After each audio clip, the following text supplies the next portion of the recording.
Hey everyone. So today, we are going to look into cloud provider, one of the cloud provider, which is AWS, and which is also called Amazon Web Services.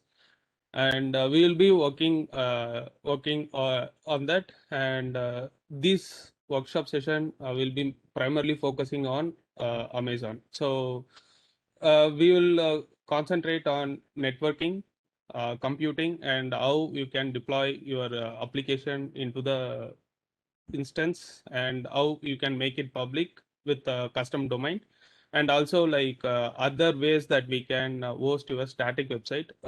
Consider we can host as a free website. So there are like a lot of different ways we can do. So I will explain all those things in this whole workshop session. Okay. And thanks to everyone for joining this session. I hope this will be more helpful for everyone who is eager to learn on what cloud is, and learn something on cloud. Okay. So I wanted to touch base on cloud computing. So cloud computing, not only the AWS, Amazon, AWS, Azure, GCP. So there are like a lot of different players in market. They provide like cloud services. Okay. So most of the models follow the same, like pay as you go. And even there are like different ways you can implement your own cloud on your, if you have a data center, you can provide or create your own data center using the tools that are available. Okay. So but we are not going to focus on all that. Like we will be primarily focusing on AWS. Okay.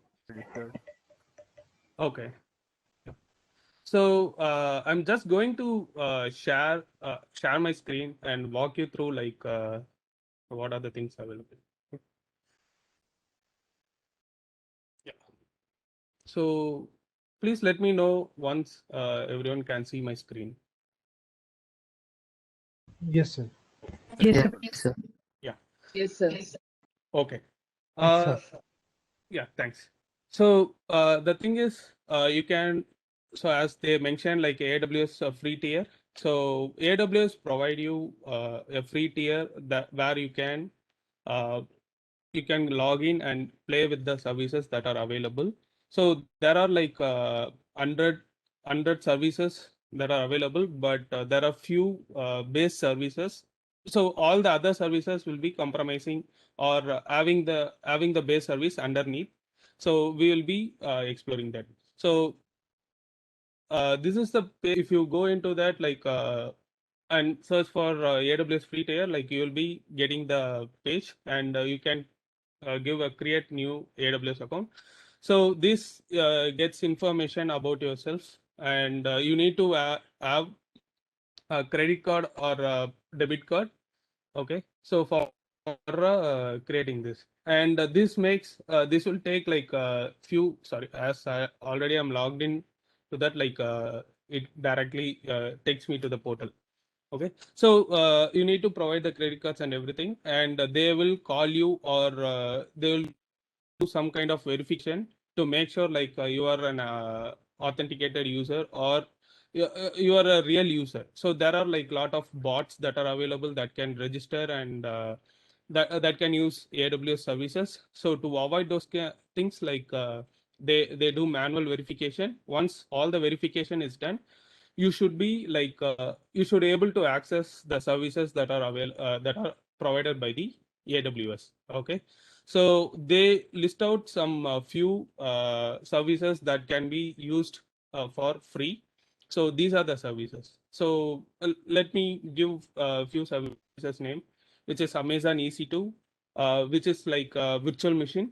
EC2 is like a virtual machine, and S3 is like a storage, and RDS is a database management system. And so these kind of things will be available for free. So this is like available for 12 months of time. So 750 hours, if you take it as a 750 hours, it can reach for a month. Okay. So the one advantage with the cloud providers is like if you are not using the so for example, if you create an instance, you practiced something and you can stop that instance, so it will not charge for that. So what are the instances stop, they will not charge. Okay, but all these free services will have a restriction that you can use only few type of instance that are coming under free tier. So you cannot go ahead and use all the type of instances that are available. There is some restrictions. Okay, so even with Amazon S3, Amazon S3 is a global service. So I will say like what is a global service, what is a regional service. So I'll say that those things going forward. Okay, so S3 is like a storage where you can store your files. That this can be like expandable storage, so it can scale up to any size. You don't want to mention size, you just need to upload the files, so it can scale to any size. Okay, but for free tier, like we'll be having a limitation. You can use like 5 GB of storage space. Okay, that is like free. Okay, and the next is database. Even database, you can run like different databases that are available. More primarily, like everyone will be using MySQL, Postgres SQL. So MariaDB is same, more or less same as MySQL. So yeah, these are the databases that they offer for free service. So we can use Oracle and other things, but those are all like a paid one. Okay, you need to pay for those things. Okay, this is how like you can create an account. So I will take you to the console, and if you see after you complete all the verification and everything, like this is the screen you will be landing into, and so if you click on all services, they will list out all of the services that are available in AWS. Okay, so the one key thing is like they will have they are as the naming convention and AWS. So Amazon in meaning like they are standalone services. So standalone service in sense like they are not dependent on any other services. They can work independently. So when it comes to AWS, these are all like dependency services. If you for example, if you take yeah, like uh, if you take like AWS budgets or any other service, so they beneath like they will be using the core standalone service. For example, if you take an Elastic Beanstalk, underneath like they will be having an EC2 instance running. So these are all called as AWS services. And when it is named as an Amazon, they are all like standalone services. Okay. So yeah, the main thing like we'll be focusing on all the cloud provider is compute. The next one is networking, and next one is security and identity compliance and access control. So these are the things that we'll be primarily focusing on. Okay. The other things like you can focus on storage. The storage like there are like different type of storage. We'll be using a few in that. Okay. So yeah, these are the services that are available. You can see from the landing screen or from the menu bar here. Okay. The next thing is like so when it comes to any cloud provider, like they have data centers in different region. So so as we are saying the cloud, each cloud has their own data center.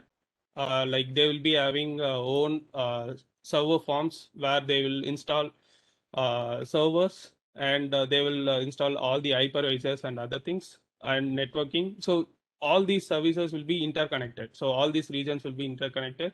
So they can talk to each other, and they can transfer data between all these services. Okay. So if you click over here, like you could see the different regions that are where the servers are available. So their primary region is like US East. We used to call it as US East 1. The meaning of this is like US East North Virginia. So US East 1 is the primary region for AWS. Meaning like whatever the new feature that is they are bringing into beta version. Beta version like a trial version. So all these things comes here. Okay, so they will be releasing to the North Virginia region first. After every testing and everything is done, they will release to they will keep releasing to other regions. They will scale it onto the other regions. Okay, so but the first any new services that is coming, they will be using it in your US East 1. Okay, and these are the other services that are available. So you need to take care, like if you are creating a website and if you are having a targeted audience in India, you should consider creating the uh, your network and everything in India region. So we have a region called AP South 1, which is located in Mumbai. So you can use this. Why? Because uh, if you are having the servers nearby servers, the advantage we have is like the websites will load fast. You'll have quick response as it is as the network flow will be like shorter. So if it is in Mumbai, it will not take much time to reach Mumbai and come back, even if you are accessing from India. So if you think like if you are having it in US, so it has to travel that long and break. So there will be like a minimal amount of latency compared to Mumbai. So if your site is loading in 1 second, if you are hosting the website in Mumbai, okay, the same website is hosted in US, so instead of 1 second, like it will take around 2 to 3 seconds. So that is the called latency. Okay, most of the services that are like region specific. For example, the EC2, Lambda, and other things, those are all like region specific. If you create an instance in that region, like that instance will be available to that region only. You cannot see that instance on if you are logging into different region. Okay, so uh, okay, this is how the region works. So some services, as I mentioned, S3. So S3 is a global service that is purely global, meaning if you are creating an S3, so we create an S3 which we will call as a S3 bucket. Okay, when you create an S3, like it will be creating as a bucket in sense like it can hold a lot of data into it. So it keep adding the data and files, folders, everything, like it will be keeping it to it. So it's like a bucket where you can put all the files and folders. Okay, so that is a global one. If you name S3 bucket, okay, so it will be like a restricted. You cannot use the same name for your application. For example, I am creating a bucket called test bucket. You cannot create the same name because it's already taken by me. So this is a global service. So also like the global service instance, it applicables to all the AWS accounts. Okay, some services that will be applicable to only to your AWS account. So that service is called IAM, Identity Access Management. So this is one of the service they provide like for security and compliance. So consider like you are creating an AWS account, and so whoever creates an instance into it, like you will be charged. Okay, so for you have created an AWS account and you are sharing the credentials to me. I don't know like this is a free account or something, and I'm using like the larger type of instance. So you'll be charged for that instance, even though like I'm not supposed to use that.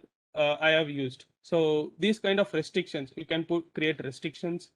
Uh, so all these comes under IAM. So these services are like common to all the common to this particular AWS account. but this does not fall under any region. So for example, let me show this. If you go here, it would automatically change to global. You see, it is taking global. So in that case, like it is common across all the regions. So for S3 also, like, you will be seeing the global, but one thing you need to catch is, if you are having a S3 bucket name which has been already taken, you cannot create the same bucket name. Okay, and you can, for example, like you have created a new S3 bucket, for some reason you have deleted, and again you are creating it immediately.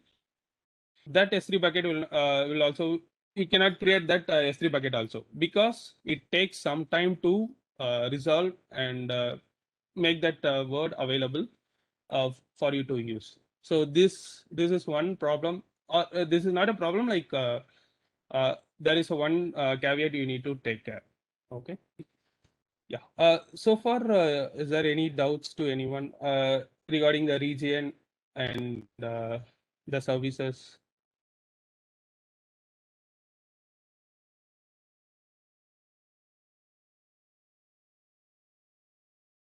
Okay. Yeah. I take it as no, and let me continue. Okay.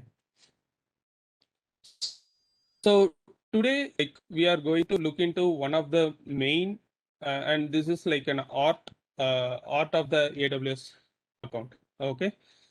So which is VPC, which is called a virtual private cloud. Okay. So VPC, virtual private cloud, is like, it is mainly for creating the networking of your infrastructure.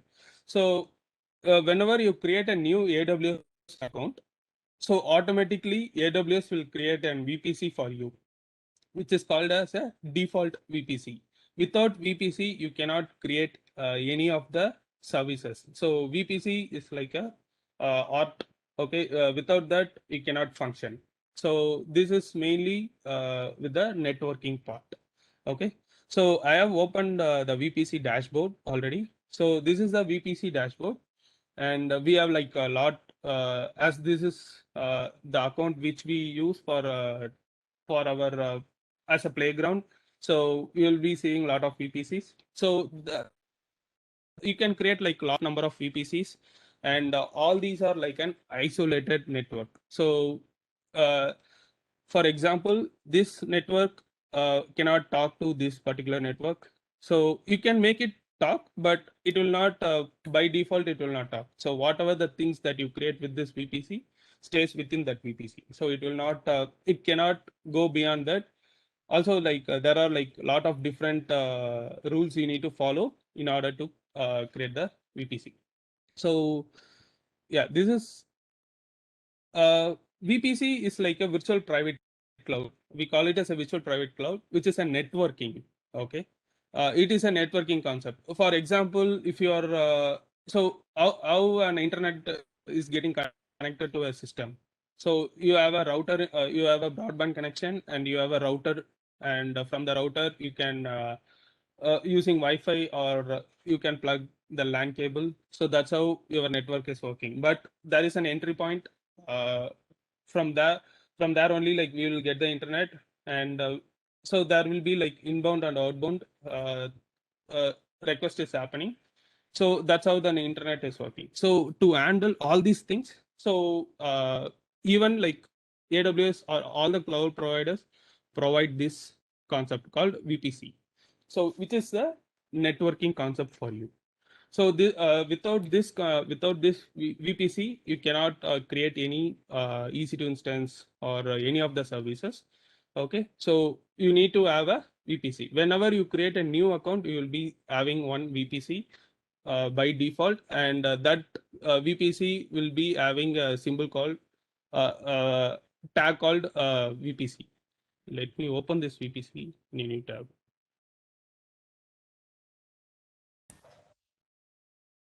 Yeah.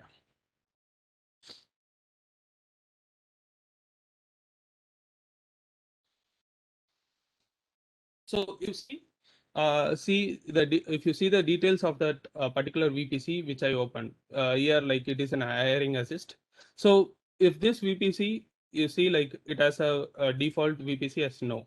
So when you create an account, there will be VPC which will be named as default VPC yes. So you could see the yes, so that it is a default VPC. I believe like this is the default VPC for us.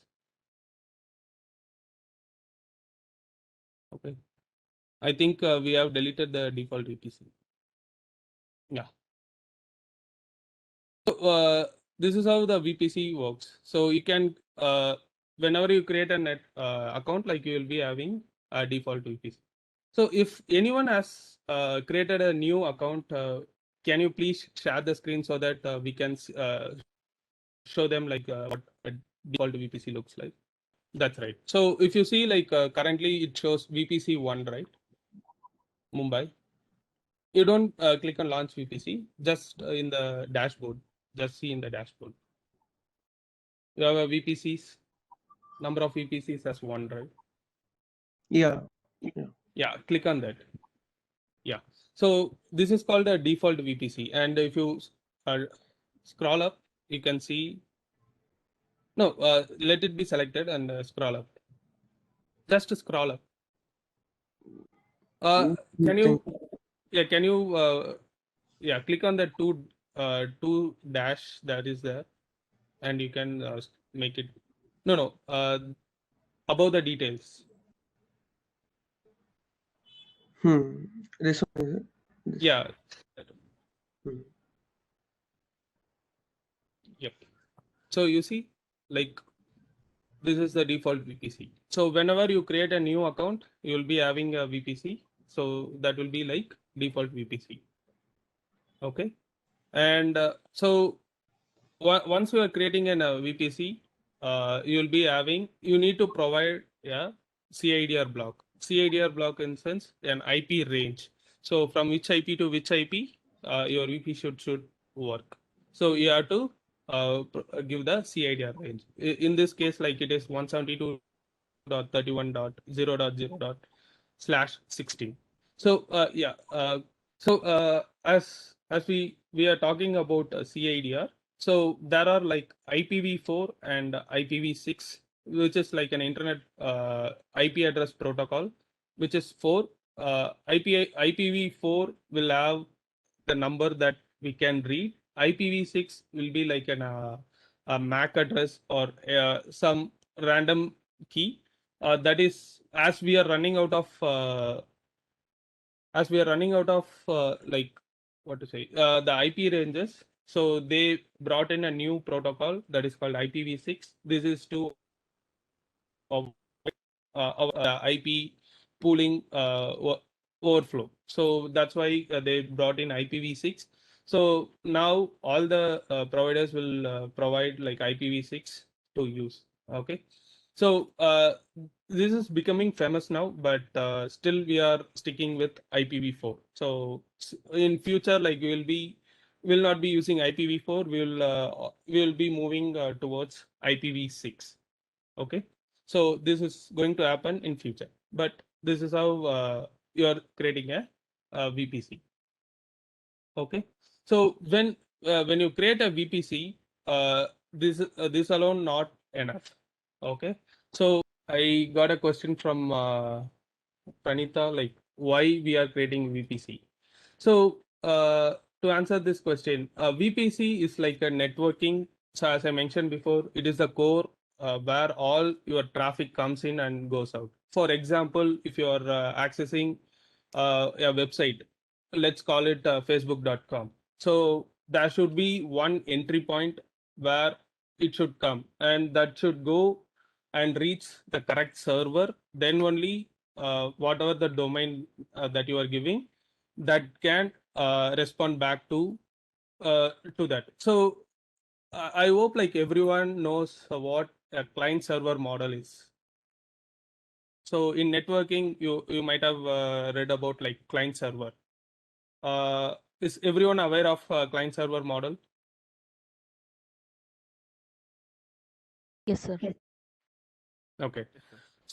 Okay, so so networking works in the same pattern. It is a client server model. So for example, if you are typing in as a Facebook, so it will go to the domain provider. Let's take GoDaddy here.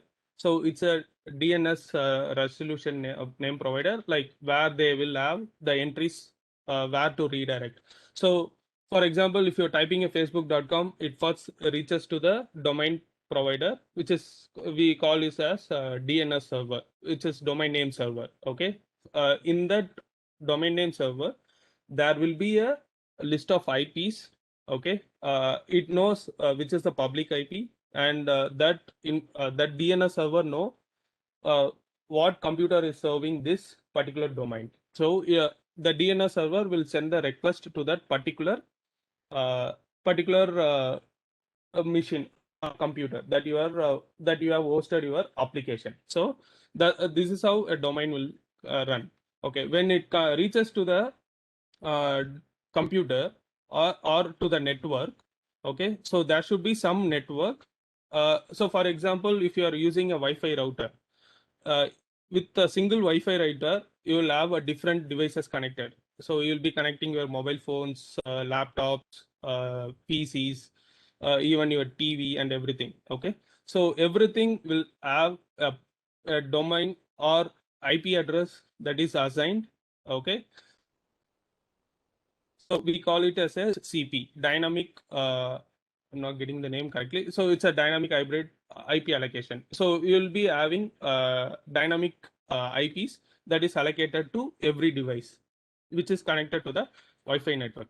Same way, VPC is also like a Wi-Fi router that you use in your house. So whenever a request come from outside world, that will reach to the network for the first time. Okay, this particular network will have all the information about which system is serving this facebook.com. So the router will know where to send the request, to which computer, or to, if you are running it from the mobile device, so it knows like which mobile device it has to send the request. So for example, if you are let's think like if you are logging into the Facebook, how does a system know like that you are only like accessing? So it is going via the internet, and it should come back and reach to your mobile, right? So that's why that's how like a VPC is working. So VPC is like handling all the incoming traffic, outgoing traffic. So when you type google.com, it is an outgoing traffic, and when you see the page, that is an incoming traffic. Okay, so it should know like which device has requested this, and that particular device should get the response. So all these will be handled by the networking concepts. So let's take in a simple manner, which is a Wi-Fi router which you are using in your home or in your institution. So this is called networking. So same is applying to the VPC. So that you will be having a physical device for doing all these things. Here that they have the physical device still, but they will be adding a virtual cloud, a private cloud on top of it, meaning like virtual network on top of it. Okay, so as we were talking about virtualization, so you can have you can within the system you can have another system running. So that particular system will have different IPs and everything. That is happening because of virtualization. So when a request comes in, like it will reach your system only, and from your system only, like it will go into right virtual machine that you have hosted on the particular system. So those kind of things will be taken care by the networking. So to create that networking in an isolated way, we are using VPC. So let me create one new VPC. Okay. So I'm going to create a VPC. Let's call it as my private VPC. And so as I was mentioning, like we need a CIDR block. Okay. So CIDR block is like an IP ranges that you need for your system. So I'm creating 10.0.0.0/16. So I know like in the networking, everyone would have read about networking or IP classes. Like there are like class A, class B, class C, and class D IP ranges, right? So yeah, so you can do a calculator. So this /16 is a 16-bit where you can have like 65,000 of IPs. So that is a simple calculator that is available. I hope like with with the what with the networking, like you would have read this concept. If you are not sure, like please read about a CIDR block and how to calculate the IP ranges. Okay, so I'm going there, and this is a simple calculator that is easy to use. So let's calculate here. Sorry.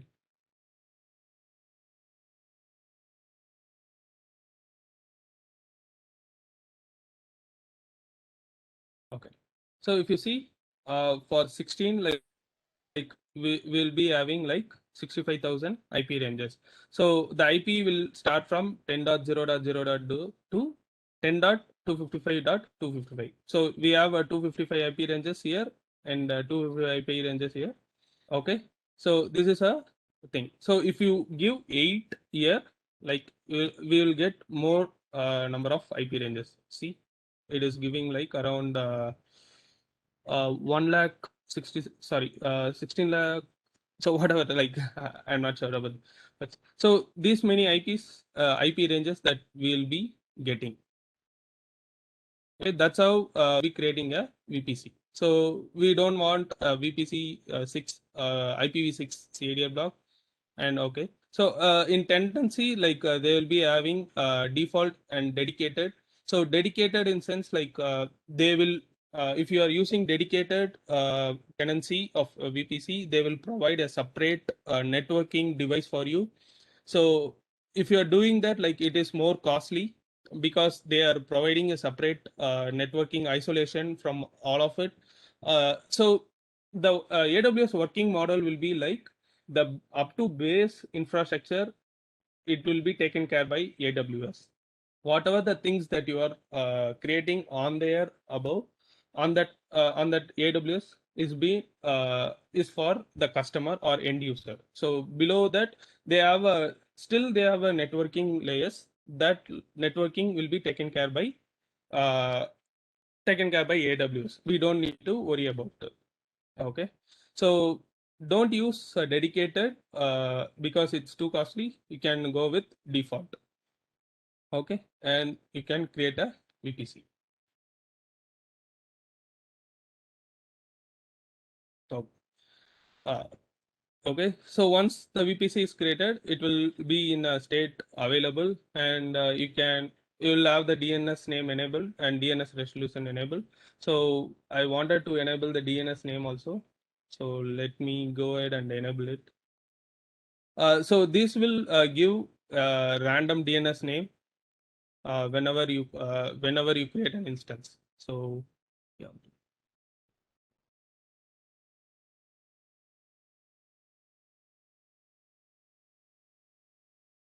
So yes.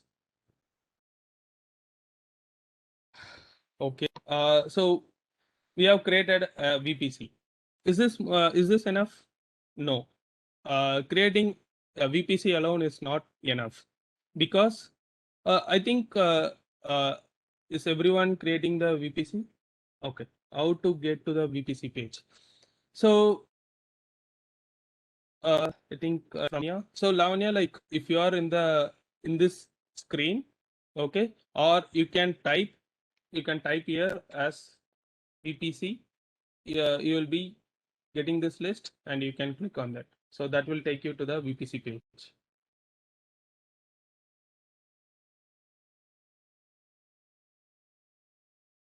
So Lavanya, is that clear? Like,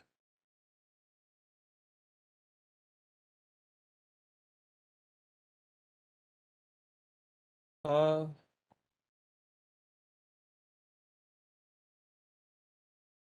okay.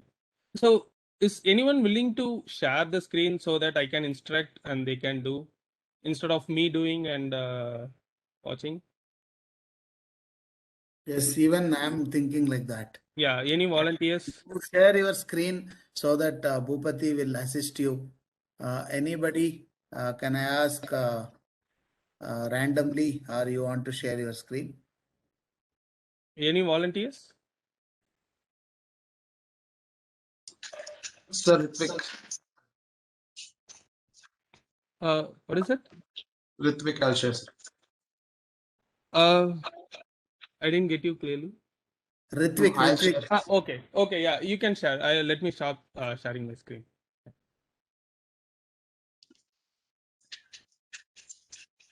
And meantime, I'll give the quiz. Okay, Bhupati? Yeah. So can we have a small break by 3:30? Yes. Enough? Yeah. Okay. Can you see my screen, sir? Yes. Okay. So Ritvik, like, can we start from the first? So go to the dashboard. Click on AWS symbol. Just kindly hide this. Okay. So whoever is following, like, please follow that. From the search bar, you can type VPC.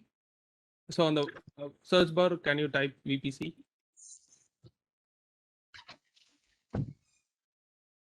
Yes, sir. Yeah. Click on that.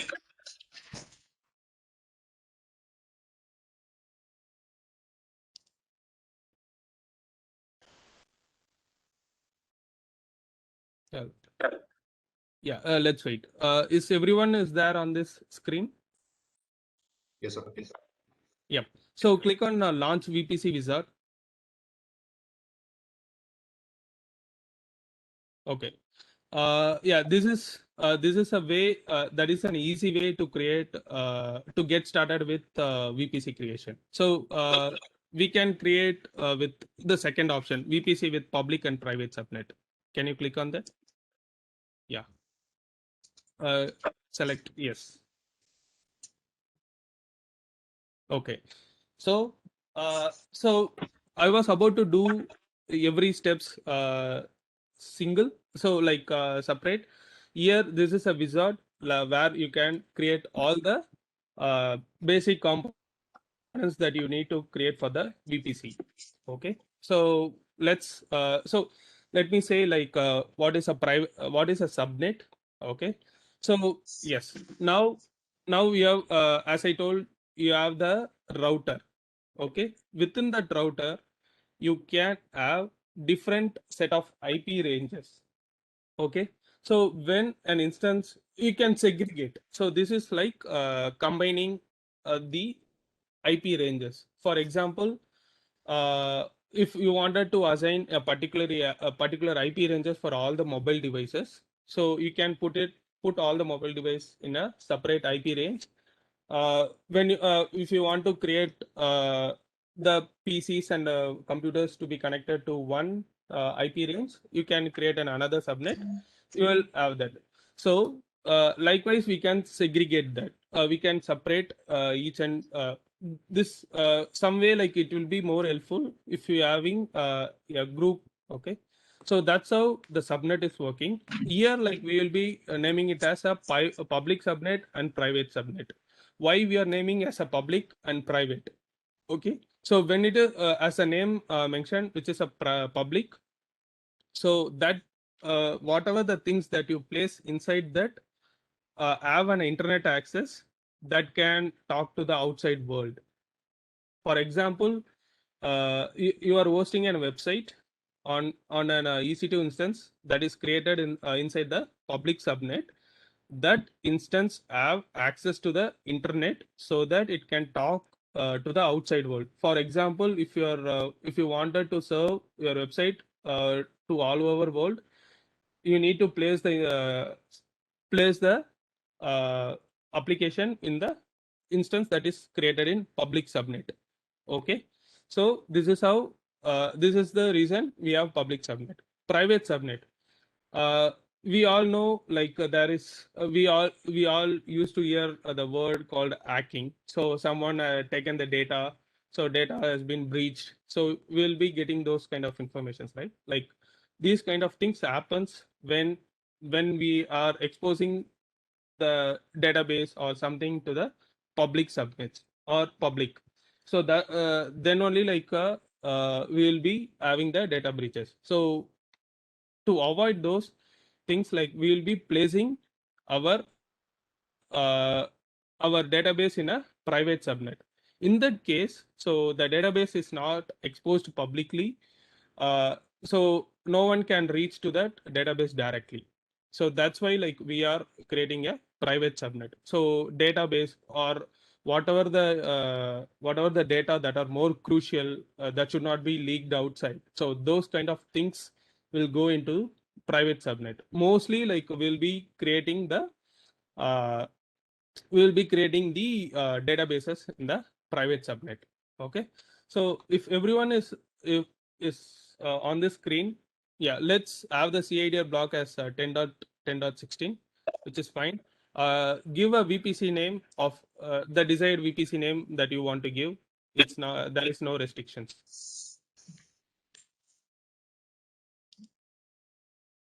Yes, sir.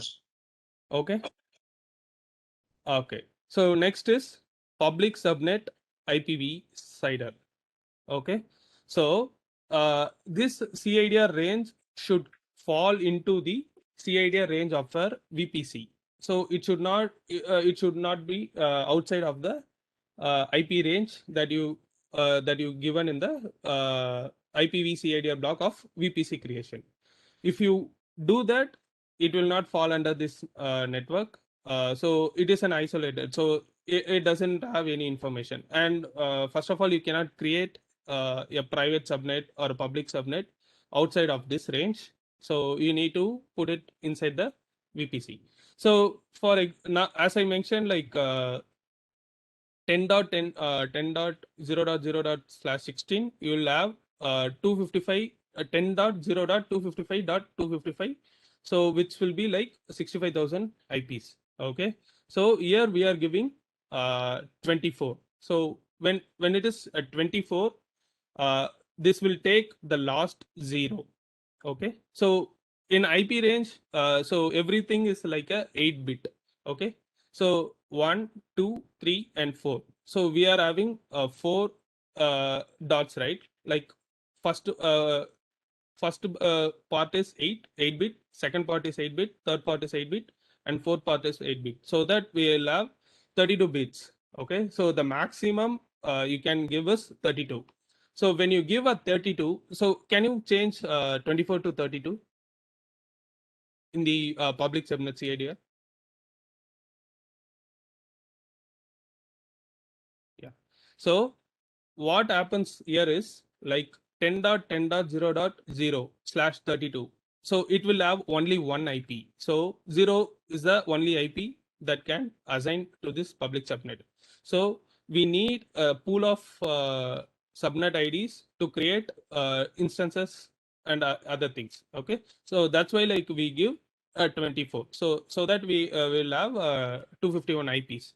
So can you change it to 24? Sir, please come again. Can you change? Can you reverse it to 24? Remove 32 and give 24. Yes, sir. Yeah. Give tab. Huh? Yeah, that's fine. Okay. So as I was saying, like when I'm giving an 16, so I told like 10.0.255.255, but here it is giving only 251 IPs. What happened to that 4 IP range? So the last 4 IP is reserved for AWS purpose that we cannot use. Okay, so we cannot use that IP range. So that this particular subnet can have 251 resources or 251 EC2 instance that can be created within this subnet. Okay, so that is the meaning of this. Okay, And as I was mentioning about region, so here comes another thing, which is an availability zone. So availability zone meaning, so as we are in the Mumbai region, so Mumbai is, let's consider Mumbai, India. Okay, you cannot have the server farm only in Mumbai. What happens if Mumbai is flooded, or some disaster is happening in Mumbai? All your so network goes down, and you have a power cut, and so for some natural disaster, so that particular server farm or data center is down. uh, your websites will not work. So if it is being used by all over the world, let's see like what happens if Facebook US, whatever the server they have in the only data center, that goes down. You cannot access Facebook, right? So your servers, even if it is in Mumbai region, your servers will be data centers will be created in different regions, which will be like Chennai, Bangalore, Mumbai, Delhi. So they will be spread across different region within India. Okay, that is called availability zones. So click on the drop down of availability zones. Excuse me, sir. How much does that? Yes, sir. Yeah. Which one, sir? Which anyone? I'll just pick. Yeah, so we don't want to specify that it automatically assigns someone. So, some availability zones, but for Mumbai region, we have 3 availability zones. So that are like one will be in Mumbai, one will be in Bangalore, and one will be in If you some want other. to change, I can change the region, sir. Like, No, let's have it in Mumbai itself. No issues. okay, sir.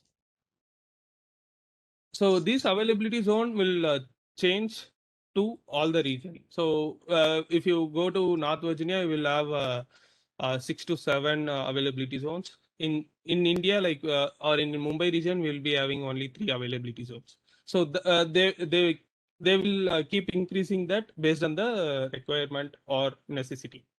Okay. Yeah. So that's called availability zones. Is there any doubts so far?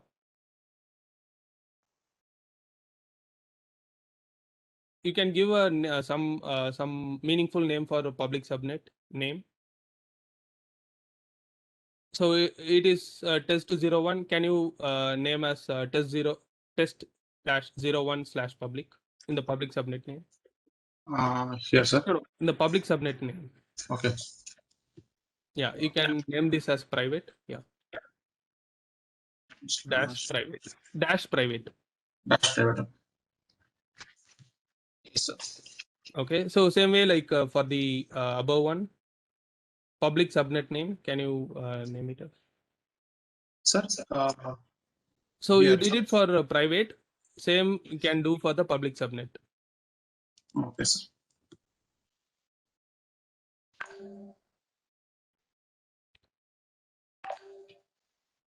Yes, sir. Yeah, always give a meaningful name so that it will be easy to take. Okay, that's all.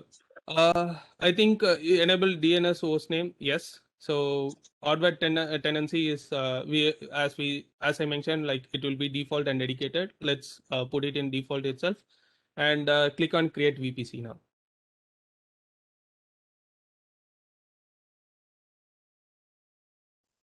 Sir, allocation ID. Oh, okay. Please enter an allocation ID that matches your existing EIPs. We haven't we don't have any we don't have any so this is like a new different concept. So can you go back and give it a single public IP itself? Click back. Sorry guys, sorry for this.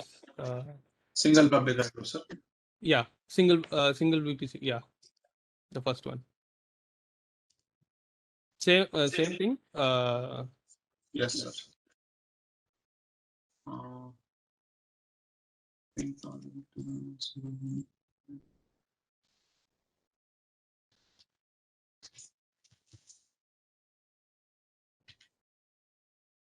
Yes, I'll create, sir. Not problem. Create. So why I have told to have a single public VPC is like we need a NAT gateway. So this is like a new different concept. We can defer that topic later part, because if I explain that, like, it will be more confusing. Okay, click on OK.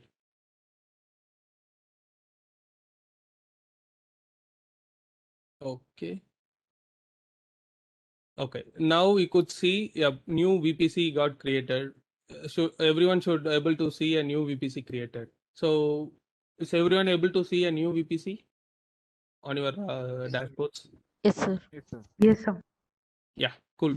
So now we have stepped into the first step of cloud computing. Sir, I have a small question. Sure. Sir, is there any number limit for creation of a VPC, sir? Yes, there is some default limit. So for example, like you can have, I think like it is 15 VPC per region you can have, but that's not a restriction. You can call up AWS support team to increase that. They will keep you increasing that based Okay, on the sir. requirement. Okay, I think 5 is the default, but you can extend as when I was sharing my screen, like we have 30 VPCs, so you can extend how much limit you can need. Excuse me, sir. Yeah. Before in the before page, there was something called as endpoint, service endpoint. So what is it, sir? So service endpoint is a separate service, which is an endpoint. So whenever you create a VPC, there will be an endpoints that get created. So the endpoint is like a private traffic route where you can send and receive the data. Okay, so that is a default endpoint service. Also, we will having like different VPC endpoints. We will have a lot of different options to create the VPC endpoints, S3 endpoints. Those kind of stuffs are used only for transferring the data or transferring the request in a private tunnel, network tunnel, so that that cannot be intercepted from other one by anyone. So for giving these kind of private tunnel, so we are creating the endpoints. And Bhupati, what are the actions we can do with VPC? Like creation, deletion. What are the various operations we can do with VPC? So VPC is a network. So whatever the things that you placed inside the you cannot delete a VPC like how you are deleting the EC2 instance. If you wanted to delete a VPC, you need to delete all the services that are deployed under this VPC. So yeah, so you cannot delete just like that. So you have to delete all the resources that are associated with this VPC. Even default VPC also can we delete? Yeah, we can delete. Okay. So primarily in organizations will not use a default VPC. So we will be creating a new VPC based on the best practices that we have. Okay, fine. Any questions?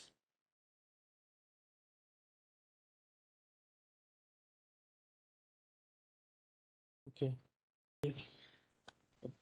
Good.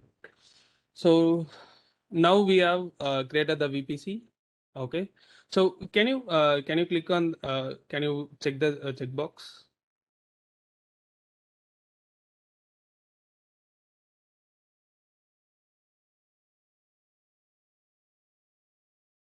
Yeah. Can you scroll down so that you can able to pull that up? The down one, you pull it, madam. Pull it up. No, not that one, madam. Below that empty space. No. In the center of the screen. Center of the screen. Come down, madam. Come down. That two dashes. Yeah, you can pull that up. Pull up, madam. Yeah. Yes. So yeah, click on the VPC ID. So there is a two box, right? Like if you click on that, it will copy that in the detail section. Yeah, click on the two box. Yeah, copied. Now click on subnets. Click on subnets. Yeah. Okay, so we can see the subnet directly. So click on the test for public subnet. Checkbox. Okay. Okay, whatever, fine. Yep. Let's have this. So this is a subnet that we have created. Okay. Now we just created a subnet and a VPC. At the back, what the launch wizard will do is like it will create it will automatically create you two or three different things for your VPC. The first thing is a route table. Okay, you could see a route table, and ID has been assigned to that route table. And the next one is network ACL. Okay, so these two would have got created by the VPC wizard. Okay, so we are going to see about network route table and network ACL. Okay, so now we have created the first layer of our network, and below that in the network we have created two separate class. Okay, let's have it in this way. The first class, let's take it as an IT department, and second class we can take it as a computer science department. So that is called a subnet. Okay, so as we have only one subnet created, which is a public one, let's have it as a computer science or an IT department. Okay, that is the subnet name. Okay, in that subnet, like we have like we can accommodate 251 students. Okay, so that is what a subnet is. Okay, so let's have it as an example. VPC is a college, and subnet is a classroom in that, and in that classroom, like we can have 251 students or 251 people that class can accommodate for now. Okay, so we have for now, like we have created that. So we should make sure like who can be there in that class. Okay, so that is what a route table comes in. Okay, so route table. So ma'am, can you do a right click and open it in a new tab? Okay. For me, it is showing 4091. I think like you should have given some different range, not 24. Okay, okay. So That is not a problem, sir. No, that is like amount of resources that you can accommodate in that particular subnet. Okay, okay, okay, sir. That depends. That depends on your need. So as you have mentioned, the ma'am, can you click on the previous tab? Yeah, if you see here, the IPv4 CIDR range, it is 10.0.0./24. So in your case, like it will be different. I think it should be like some 20 or something, if I'm not wrong. 20 I have given. Yeah, Yes. yeah, 20. So in that case, like that much number of IP ranges that that particular subnet can accommodate. That's what the meaning is. Yes, sir. Yeah. Okay. Yeah. We can go to the route table. So this is the one way we can directly go and see the route table. The another way is like from the left side, you can see a route table. So you can see the under the subnet, you will have the route table. Okay. So ma'am, can you let it be, ma'am. Can you drag that up? Yeah. So yeah, please grab. So this is you will have the route table ID. So that is created directly by the wizard. Okay, and it shows the information to which VPC that is that got attached. Okay, and there is a main which is for now, like it is no. Generally, like every subnets that got created will have a main route table. Okay, so the meaning of main route table is if you are creating a subnet without specifying the route table ID, so it automatically associate with the main route table. So for that VPC, we will be having two route table. One is a main, and another one is like which is created by you. So this particular route table is created by us. So when you are mentioning in the VPC launch VPC visa, so it had created a new route table, which is not a default one. Okay, and it had like associated that particular subnet into the route table.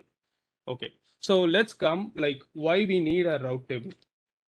So the route table is the main thing which sends traffic, which helps to talk between different classes that are available in the VPC. For example, as we mentioned, we have a private and public and private subnet in the first example.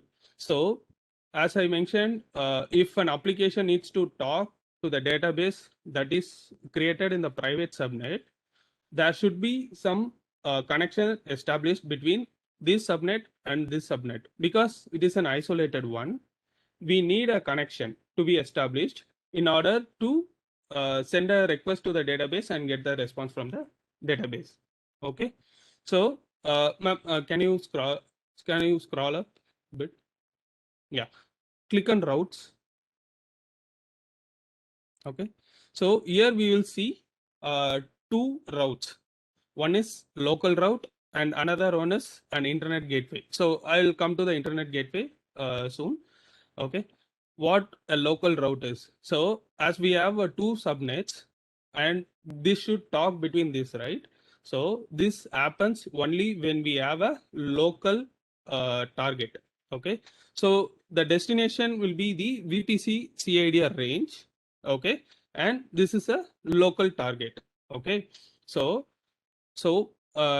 you can create n number of subnets inside a VPC, and if we attach this particular rule into that or route into that route's value, so each subnet can talk each other. Okay, that's why that's how like public the instance or application that is running on a public subnet can talk to the database that is running on a private subnet. Okay, this is the main reason for a local target. So is it clear, or is there any doubt on this?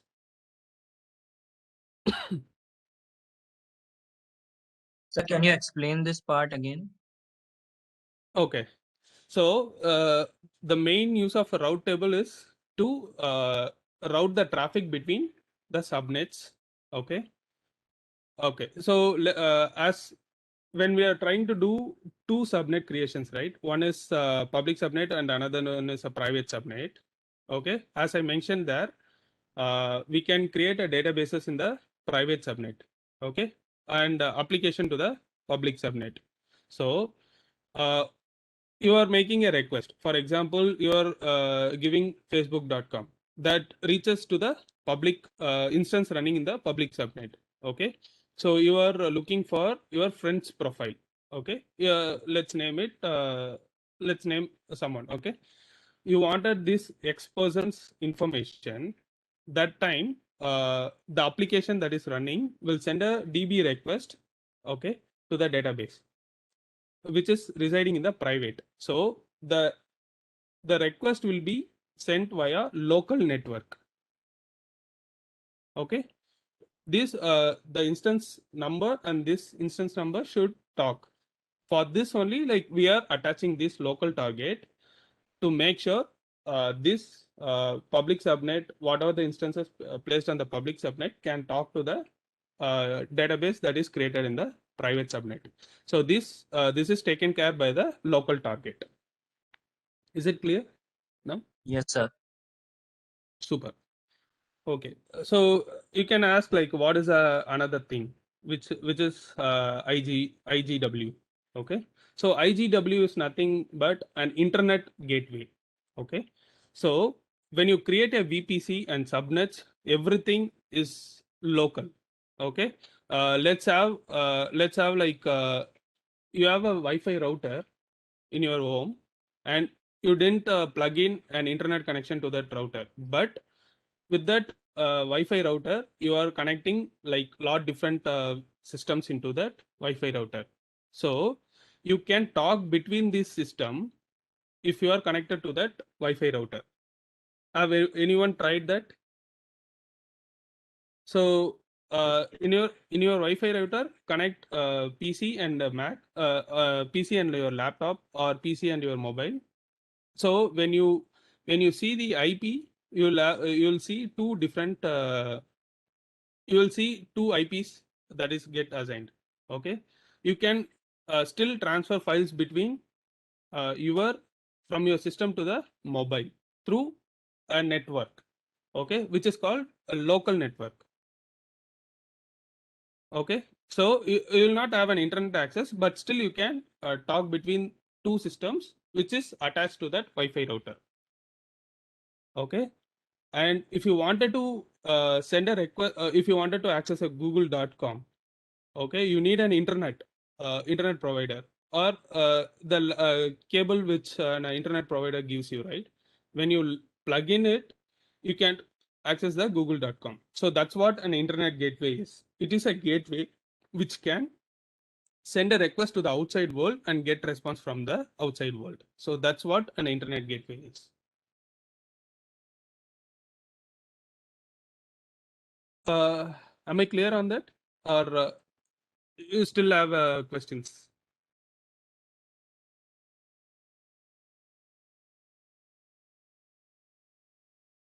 Please ask question, because these are all confusing part in the networks. So you have to be clear.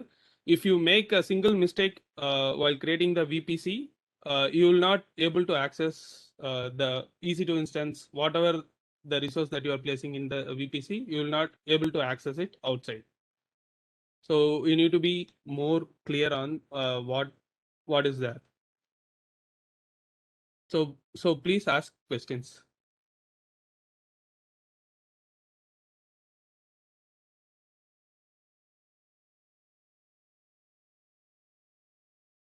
Okay, I take it as. Difference between DNS and gateway. So DNS is domain name server. Okay, it's a server which can resolve your domain names. For example, if it is a facebook.com, that particular facebook.com have an IP addresses that are associated. So DNS is that can resolve. So system cannot understand name directly, so it resolves and convert it into the IP address. Okay, that is domain name. And the next question is, Gateway. yeah, a gateway is like an entry point. Okay, so even ma'am, can you please open a terminal, Windows terminal?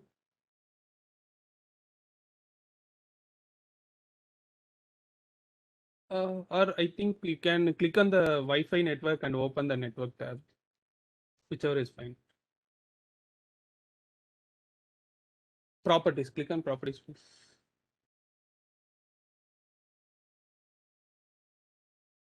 Click on properties.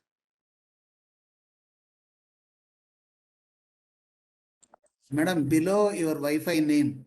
Yes. Yeah, click on the properties.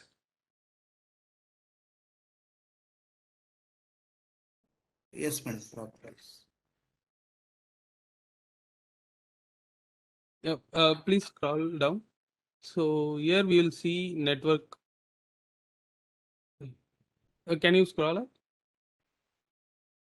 Sorry, like if I'm looking into the wrong place, please correct me. So I wanted to see the IP addresses because I'm not a Windows user, so I don't know much about Windows. So ma'am, can you scroll up? Okay. Best way is like, can you open the terminal, ma'am? Type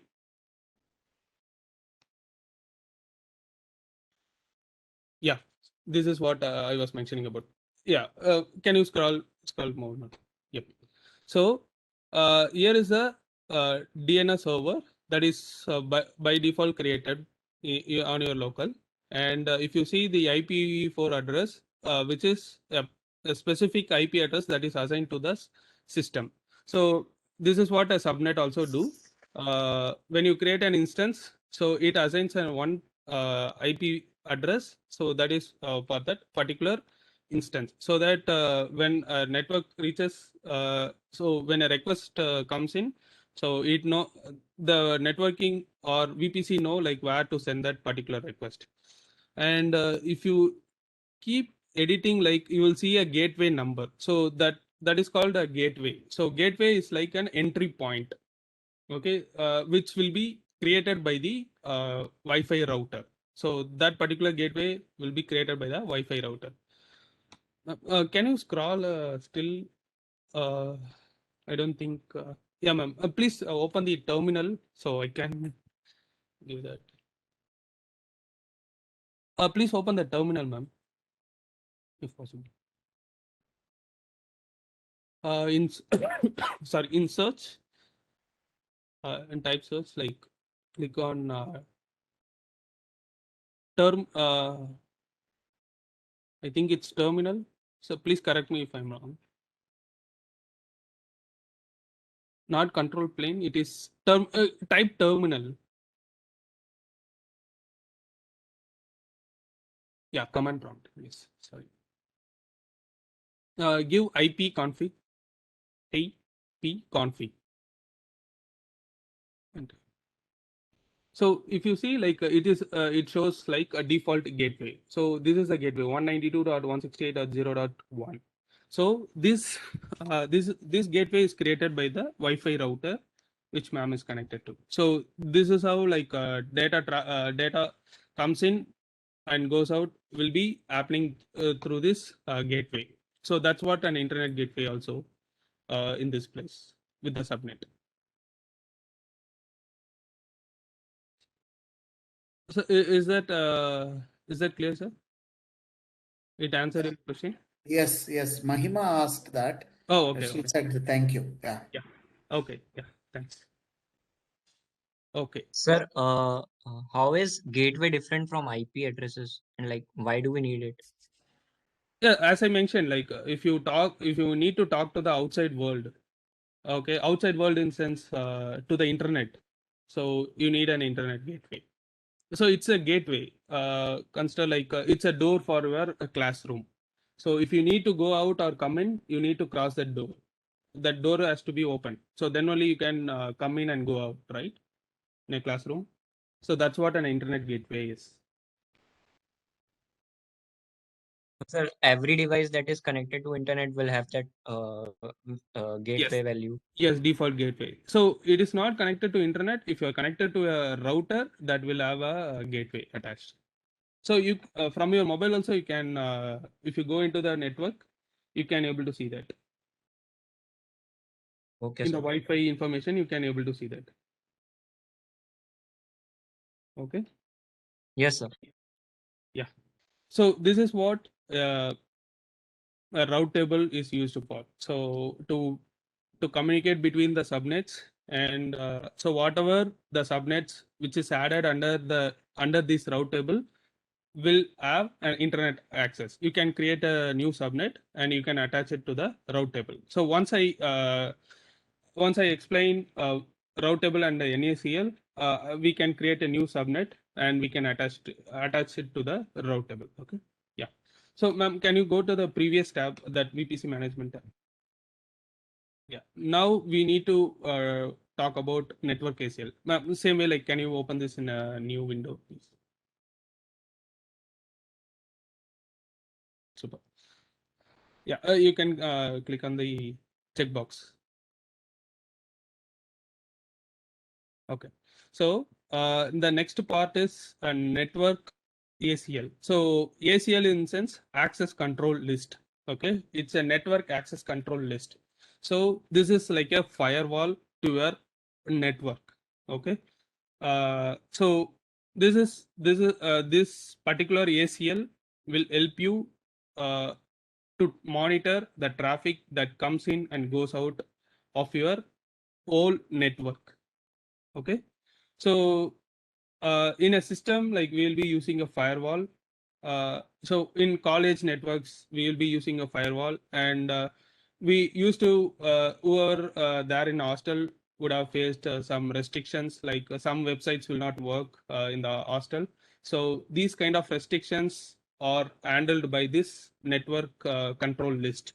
Okay, what they will do is like they will blacklist the unwanted websites that should not be accessed in the college network. They will add those domain names or IP addresses in that network list, so that if a request if you're requesting for that, it goes to that, and it will have the filter. It will from the firewall, it knows this is a restricted one. I should not send a request out, or it should not reach to that particular website. Okay, so it blocks there itself. Also, like even they are allowing outbound when it is coming in, and you see like this is coming from that particular website, and which is a blacklisted one. I should not allow this website to enter into my network. So these kind of restrictions are taken care by the network ACL. Can you can you scroll up? Yeah, click on inbound rule. So yeah, this is called an inbound rule. Okay, so inbound rule is incoming traffic. So whatever the request that is coming to our network is called an inbound. Okay, so we are applying a rule for this inbound. So we are saying, so whatever the traffic that comes into our network should match this rule. So here the rule number like plays a major role. As you see, like we are giving 100, and when it is whatever the number higher will have the first precedence. So for example, if you are having a rule number 101, first it will check that particular rule. Okay, and then only, like if that rule is okay, then it pass to the next rule, meaning 100. If that rules also accepts everything, then the request will reach to the system. Okay, if not, like if the rule is not matching, it will fail there itself. Okay, that particular request will not reach to a system. That's what the rule number is. Okay, so you will be knowing like there are a few hacking websites that can read our informations, and so you wanted to block that particular website. You know that there will be like a public address associated to that address. You have to add the public address in the source, and port is like what port they are coming in. So by default, many websites will come in from the port 80 or 443. You have to mention that if they are coming via that route, that particular request will fail. So you can allow or deny that request. Okay, so that's what we are giving. So the second rule, which is star, all traffic, all zero deny. So this is a least privileged rule. If you give 100 to this, whatever the network that is whatever the request that is coming in will get denied by default. Okay, but as we are seeing that network ACL, we are giving it can allow all the traffic that is coming into the network. That's what the rule number is.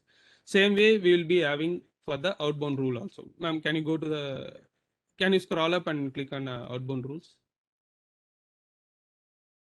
Yeah, same way it will be there for the outbound rules. Here in the inbound rule, whatever the traffic that is coming in will be checked based on this rule, and that request will reach to the system.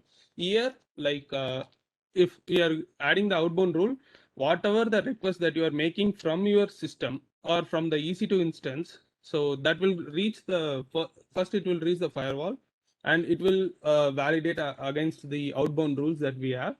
If that rules if there is any allow, or if it is allowing, it will send the request outside. If we are denying it, it will block that request and fail inside it. Okay, it will not send the request out. So that's what an outbound rule is basically. Okay. Yeah. So this is a subnet association. So you can associate as many number of network ACLs to that subnet. Okay. Yeah. This is here we are assigning the subnet test 01 public to this particular ACL. Okay. Yeah. Okay. So that's all we have for subnet route tables and network ACL. We have covered the major networking concepts. So now we can create a new subnet and attach that particular subnet to the route table. Ma'am, can you go to the subnets? Yeah, create a subnet. So please all follow the step we are doing. If you want me to go slow, like please let me know. Yeah. So everyone click on subnets, and then the next step is create subnet. Select the VPC that you have created. So test 01. Yeah. Can you scroll up? Okay. So can you scroll down a bit? Yeah. So I'm still sorry, scroll up. Scroll up. Scroll up now. Yeah. So you see, like when we selected the VPC, we are seeing what is the CIDR block that is available. Okay. Yeah. Please scroll down. So we need to specify the subnet's CIDR block within that range. So now give test /01. So yeah, test slash. It is like a test 01 dash public. What is the VPC name? Yeah, test 01 slash public slash -2. Sorry, -2. Yeah. So this is a second public subnet that we are creating. We can leave the availability zone. We don't want to select. If you want to place this particular subnet in any one of the preferred availability zone, you can select, or else like it will assign to any. It will randomly pick and assign it. Okay. So why we need to? So the best practice is having one subnet per availability zone. That is a best practice. Why? Because this enables the high availability of your system. So when you are doing a clustering or network, when you have a group of instance, so we will be seeing it in a future. Okay. So when you are doing that, like if one particular zone goes down, also like data can be served from other different zones. So that's why like having instances on different availability zones is a best practice. Okay. Yeah. Ma'am, can you type 10.0 dot 10 dot 0 0 dot 1 dot 0 dot 0 slash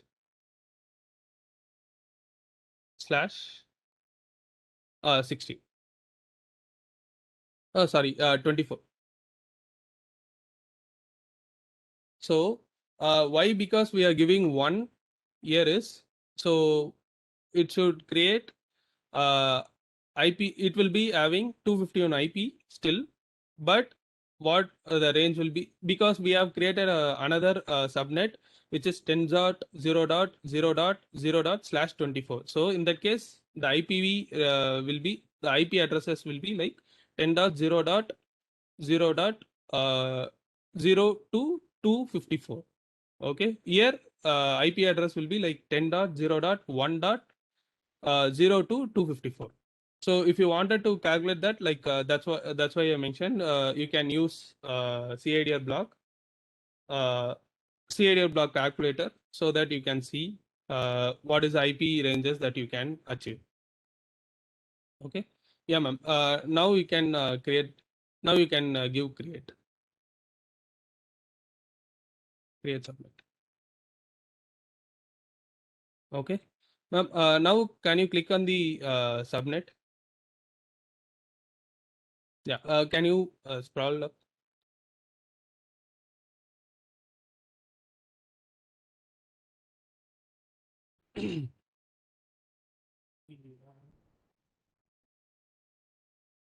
Okay. Can you scroll up the route table? Yeah. Yeah. Scroll. Okay. Now, if you see now, we haven't given the route table name.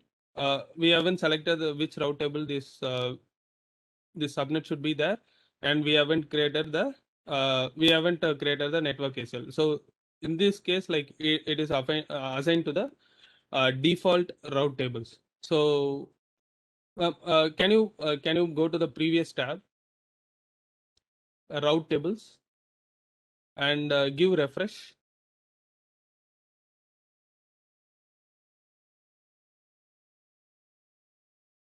Yeah. Can you scroll down? Subnet associations. Can you click on the subnet associations? Yeah. So see here it is still showing test 01 public. Okay. Can you remove the route table ID? The text mark. Click on the text mark. So in this case, like you can see like other route tables that are created. Okay. And the first, ma'am, can you click on the first one? First route table. Yeah. Yeah. Okay, so this is a default route table, and the subnet which we created newly should have got assigned to this route table. Ma'am, can you scroll down and see subnet associations? Okay, see this got assigned to this new public to this route table. You can change the route table. If you can click on that particular subnet, then can you go to the subnet tab? Sorry, the subnet tab which we have already opened. Yeah. So now you can edit this. Can you click on actions and see edit? On the actions drop down. Okay, click on the subnet number. Yeah. Yeah, so it is showing edit route table association. Click on the edit route table association. Okay, so this is the default route table ID. Ma'am, can you click on the drop down? Yeah, now you could see the second route table. Ma'am, can you select the route table? Yeah, and save.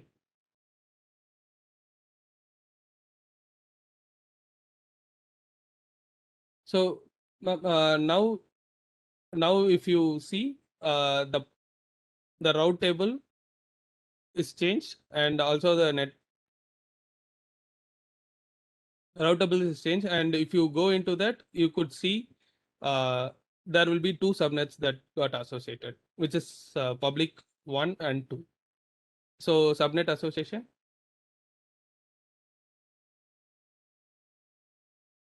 This is 1 and 2. Okay, this is how like we will be creating the subnets and associating to the route table. So we can create multiple route tables under the single VPC and multiple network ACLs, and you can assign the subnets to that particular route table or ACLs. So this is kind of isolating every subnet and how the traffic flow should happen within the network. These kind of things is taken care by this route table and network ACLs.